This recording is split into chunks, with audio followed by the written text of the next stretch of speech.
एक छोटे से कस्बे में रोहन नाम का एक लड़का रहता था। उसका परिवार बहुत ही साधारण था। पिता एक छोटी सी किराने की दुकान चलाते थे और माँ घर का काम करती थी। पैसे भले ही कम थे, लेकिन रोहन के माता पिता ने उसे हमेशा ईमानदारी और सच्चाई की शिक्षा दी थी। रोहन पढ़ाई में अच्छा था, पर उससे भी ज्यादा अच्छा वो अपने स्वभाव में था। वो कभी झूठ नहीं बोलता था और हर किसी की मदद करने को तैयार रहता था। उसके दोस्त अक्सर कहते, रोहन, आज के जमाने में ईमानदारी से कुछ नहीं मिलता।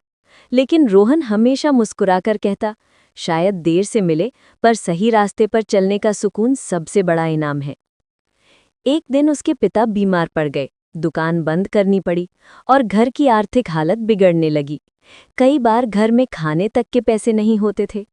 रोहन के सामने दो रास्ते थे, या तो पढ़ाई छोड़कर काम करे या फिर अपनी ईमानदारी पर कायम रहकर संघर्ष जारी रखे। उसने दूसरा रास्ता चुना। उसने स्कूल के बाद अखबार बांटना शुरू किया और साथ ही बच्चों को ट्यूशन देने लगा। हर सुबह सूरज निकलने से पहले वो अखबार बांटता, दिन में स्कूल जाता और शाम को बच्चों को पढ़ाता। ये दिनचर्या बहुत कठिन थी, लेकिन रोहन ने कभी शिकायत नहीं की। कुछ साल बाद रोहन ने कॉलेज में दाखिला लिया। कॉलेज में एक बड़ा प्रोजेक्ट था, जिसे पूरा करने पर छात्रों को नौकरी मिलनी थी। उस प्रोजेक्ट में कुछ छात्रों ने धोखा देकर इंटरनेट से कॉपी पेस्ट कर लिया। रोहन ने सारा प्रोजेक्ट खुद बनाया, दिन रात मेहनत की। जब प्रोजेक्ट जमा करने का दिन आया तो उसके एक दोस्त ने कहा, तू पागल है क्या? हम सबने कॉपी किया है और जल्दी जमा कर दिया। तू भी ऐसा कर ले, वरना पीछे रह जाएगा। लेकिन रोहन ने मुस्कुराकर कहा, शॉर्टकट कभी दूर तक नहीं ले जाते। मैं अपने दम पर जीतना चाहता हूँ। प्रोजेक्ट में उसका काम बाकी सब से अलग और अनोखा था। शुरू में प्रोफेसर को विश्वास नहीं हुआ कि उसने सब खुद किया है। जब उन्होंने सबूत मांगे तो रोहन ने अपने नोट्स और हर स्टेप का रिकॉर्ड दिखाया। प्रोफेसर बहुत प्रभावित हुए और बोले, रोहन, ये सिर्फ एक प्रोजेक्ट नहीं है, ये तुम्हारी सच्चाई और मेहनत की कहानी है। कुछ महीनों बाद कॉलेज में एक बड़ी कंपनी की टीम आई। वे इंटरव्यू ले रहे थे। सैकड़ों छात्रों ने आवेदन दिया।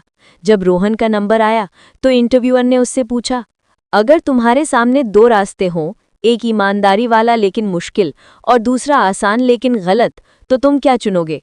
रोहन ने बिना सोचे जवाब दिया, मैं हमेशा ईमानदारी वाला रास्ता चुनूंगा, क्योंकि सही रास्ता भले ही देर से मंजिल तक पहुंचाए, पर वो मंजिल सच्ची होगी।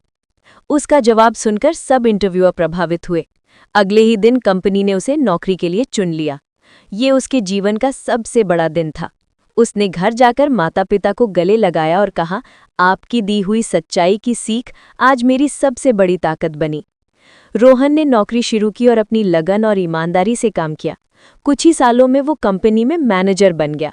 उसने अपने गांव में एक स्कूल भी खोला, जहां गरीब बच्चों को मुफ्त में पढ़ाया जाता था। अब वही लोग जो कभी कहते थे ईमानदारी से कुछ नहीं मिलता, आज अपने बच्चों को रोहन की तरह बनने की सलाह देते थे। एक दिन रोहन की कंपनी में एक बड़ी डील आने वाली थी। कुछ अधिकारी रिश्वत लेकर डील को गलत कंपनी को देना चाहते थे। उन्होंने रोहन को भी हिस्सा देने का प्रस्ताव दिया। अगर तुम चुप रहे तो तुम्हें लाखों रुपए मिलेंगे। रोहन जानता था कि अगर वो चुप रहा तो वो पैसे तो कमा लेगा, लेकिन अपनी आत्मा को खो देगा।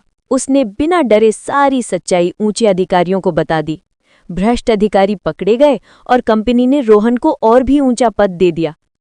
सीख, ईमानदारी भले ही रास्ता कठिन बना दे, लेकिन अंत में जीत उसी की होती है। शॉर्टकट से मिली सफलता टिकती नहीं, पर सच्चाई और मेहनत से मिली सफलता जीवन भर रहती है।